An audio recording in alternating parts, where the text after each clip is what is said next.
Hello everyone, welcome to my channel. आज बात करेंगे new literatures in English that is MEG 08 के बारे में। क्या क्या आप प्रिपेयर कर सकते हैं और किस तरीके से for the last minute revision.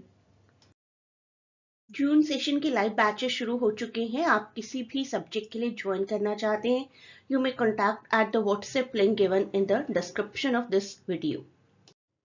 I hope आप में से जिसने भी PDF पैकेज के लिए ऑप्ट किया था 20 मोस्ट इंपॉर्टेंट क्वेश्चंस कवर कर चुके हैं और वो क्वेश्चन सभी सेक्शंस को, सभी ब्लॉक्स को कवर करते हैं।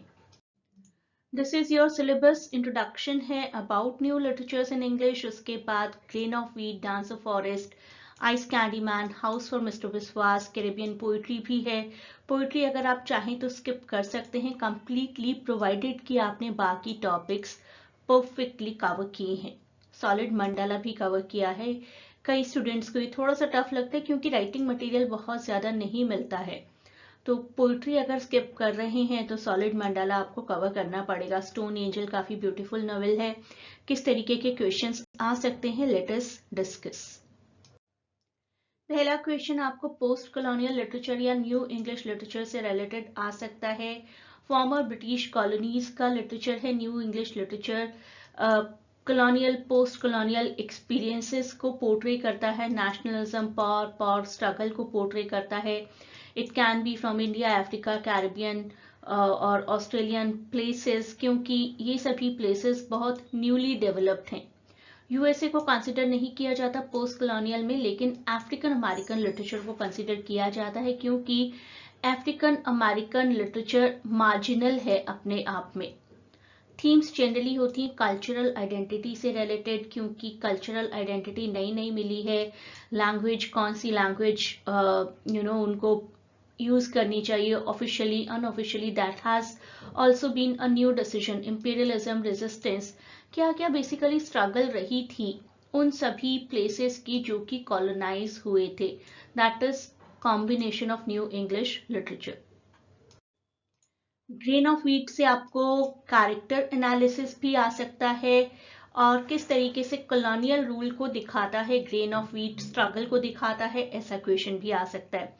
कॉलोनियल ऑपरेशन के बारे में आप बात करेंगे, किस तरीके से माओ अपराइजिंग ने टेक प्लेस किया था। And you can talk about some characters और उनकी स्ट्रगल दिखा सकते हैं, गिकोनियो, मुंबी, करांजा। तो बेसिक थीम क्या है इस नॉवेल की, ये आपको पढ़ना चाहिए। मेरी एक पूरी प्लेलिस्ट भी है, वहां से भी आप कवर कर सकते हैं डिटेल में। डांस ऑफ फॉरेस्ट थोड़ा सा कॉम्प्लिकेटेड है, लेकिन आपको प्रिपेयर करना पड़ेगा अगर आप पोइट्री को स्किप कर रहे हैं तो। 1960 में सबसे पहले परफॉर्म किया गया था as a celebration of Nigeria's independence. कहीं ना कहीं एलिगोरिकल रिप्रेजेंटेशन है नाइजीरिया की हिस्ट्री का, कल्चर का, पॉलिटिक्स का, साथ ही साथ करप्शन का भी। स्टोरी पूरी तरीके से नॉन लीनियर वे में चलती है, प्रेजेंट में शुरू होती है and then we come to know about the past. Rola, Adenebi, डेमोके, ओबेंजी, ये सभी कैरेक्टर्स हैं। कैरेक्टर्स को समझिए। मेरी पूरी प्लेलिस्ट देखिए MEG 08 की, उससे आपको और अच्छे से सभी टॉपिक्स समझ में आएंगे। नाइजीरिया का कैसे इंडिपेंडेंस ट्रांजिशन हुआ है, पॉलिटिकल स्ट्रगल किस तरीके के थे, that is what the whole play is about. Ice candy man किस तरीके से एक पार्टीशन नॉवल है, विमेन कैरेक्टर्स क्या हैं, इस तरीके के क्वेश्चंस आ सकते हैं। विमेन कैरेक्टर्स देखिए, लेनी the narrator you can say, Shanta the protagonist, God mother, किस तरीके से ये सभी कैरेक्टर्स अपनी इंडिविजुअलिटी और अथॉरिटी को पोर्ट्रे करते हैं इन अ मेल डोमिनेटेड सोसाइटी। कितना केओटिक टाइम रहा था, ब्रुटैलिटीज हुई थी 1947 पार्टीशन में। विमेन किस तरीके से अपनी आइडेंटिटीज को लेकर कॉन्शियस थी, मार्जिनलाइजेशन और ऑपरेशन हुआ करता था। साथ ही साथ सिद्धवा ने, वापसी सिद्धवा जी ने लेनी के थ्रू एक सोशल कमेंट्री प्रोवाइड की है, सोसाइटल बायसेस पर, पेट्रियार्कल नॉर्म्स पर कमेंट किया है। Next is house for mister Biswas. VS Naipaul का काफी ब्यूटीफुल नॉवेल है, डायस्पोरिक नॉवेल है। डायस्पोरिक के फीचर्स क्या होते हैं ये आपको पता होना चाहिए। अगेन आई से कि आप मेरी पूरी प्लेलिस्ट देखिए MEG 08 की, तो आपको ये टॉपिक्स डिटेल में पता चल जाएंगे। ह्यूमर एलिमेंट्स क्या हैं इस नॉवेल में, वो क्वेश्चन आ सकते हैं। डायस्पोरिक का मतलब होता है कि एक इमिग्रेंट जब किसी और कंट्री में जाकर किसी को सेटल होना है तो किस तरीके की ट्रबल्स आती है, क्या क्या फील रहते हैं, कैसी लाइफ रहती है उस पर्सन की, that is what a diasporic novel is all about. Identity का स्ट्रगल रहता है, एलिनेशन फील होता है, हाइब्रिडिटी हो जाती है क्योंकि हम अपने कल्चर को भी कैरी करते हैं अपने साथ साथ अपने दिमाग में, अपनी सोल में, और दूसरी कंट्री का कल्चर भी अडॉप्ट करना ही पड़ता है। लॉन्गिंग हमेशा बनी रहती है because we always feel incomplete, कुछ इनकम्प्लीट है, कुछ छूटा हुआ है, ऐसा कुछ सब कुछ जो हमें अपनी कंट्री में मिल सकता था, हम दूसरी कंट्री में भी वही सब कुछ ढूंढने की कोशिश करते हैं, अपने आप को कंप्लीट करने की कोशिश करते हैं। एक पोइट्री भी कवर कर ही लीजिए साथ में, डेरेक वॉलकॉट की क्रूजोज जर्नल, या फिर कोई भी अपनी पसंद की एक पोइट्री आप कवर कर लीजिए, that will keep you in a safe position.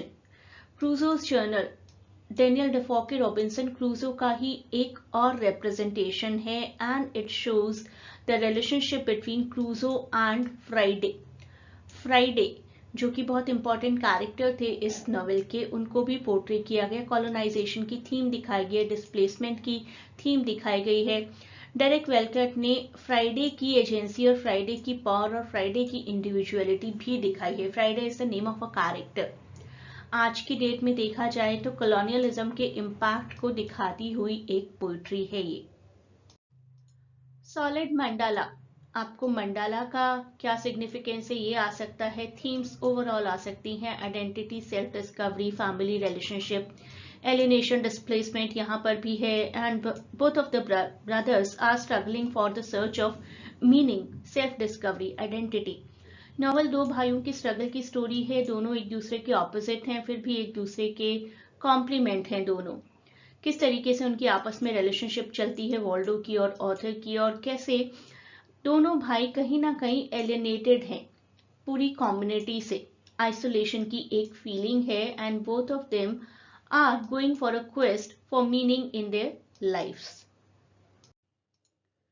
अब बात करते हैं स्टोन एंजल की। Stone angel as a bildungsroman. Bildungsroman is a novel that describes a person's winding up और कंप्लीशन, किस तरीके से the person is satisfied in the end, the feel of completion is there। तो ये एक ऐसा novel है जो कि फोकस करता है हेगर शिपले की लाइफ पर, किस तरीके से she has always been angry with the people around her and always distracted with the things, always alienated, लेकिन लास्ट में उनकी लाइफ फुलफिलमेंट की तरफ जाती है। There is a reconciliation with the past, with the people around her.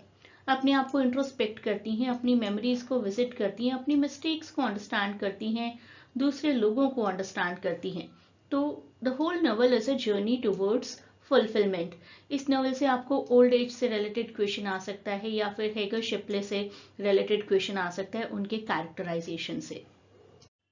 Late me remind you once again about this PDF. आप PDF से prepare कर सकते हैं, और आप प्रिपेयर कर सकते हैं इस प्लेलिस्ट से भी। प्लेलिस्ट में लगभग सभी इंपॉर्टेंट टॉपिक्स को मैंने समझाया है। हाउस फॉर मिस्टर बिस्वास किस तरीके से ये एक डायस्पोरिक नॉवेल है, stone angel, dance of forest, grain of wheat, बाकी सभी टॉपिक्स भी इस प्लेलिस्ट में कवर्ड हैं। तो यहाँ से आपकी बहुत अच्छी प्रिपरेशन हो सकती है।